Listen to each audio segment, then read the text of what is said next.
ఇంక నీ స్పీచ్ తర్వాత స్పీచ్ ఇవ్వాలంటే సాహసమే వీళ్ళందరికీ కూడా. ఓకే. అయినా సరే హర్షిని దగ్గరికి వెళ్ళిపోదాం. చాలా చాలా కొత్త అవతారంలో మనందరికీ కనిపిస్తున్నారు హర్షిని ఈ సినిమాలో. అందరికి నమస్కారం అండి. ముఖ్యంగా మీడియాకి.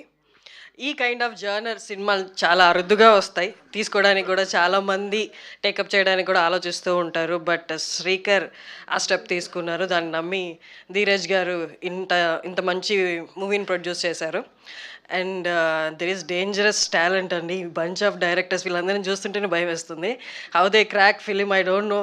అన్ని లక్షల మంది కోట్ల మంది ఆడియన్స్ థియేటర్స్కి ఎలా వస్తారో, ఎలా తీసుకొస్తున్నారో, the efforts they put in, it's కొంచెం ఇమాజినేషన్కి దూరంగా ఉంటుంది అనమాట. And coming to my character, చాలామంది చూసిన వాళ్ళు సర్ప్రైజింగ్గా ఉంది అంటున్నారు. అది నెగిటివ్ పాజిటివ్ నాకు తెలీదు. బట్ సోఫార్ నేను అది పాజిటివ్గా తీసుకుంటున్నాను.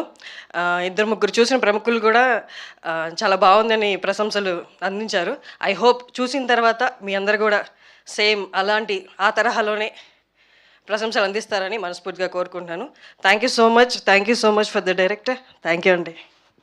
It's definitely positive Harshini. అంత ట్రాన్స్ఫార్మ్ అవ్వడం అంత ఈజీ కాదు. So hearty congratulations to you. And yes, ఇప్పుడు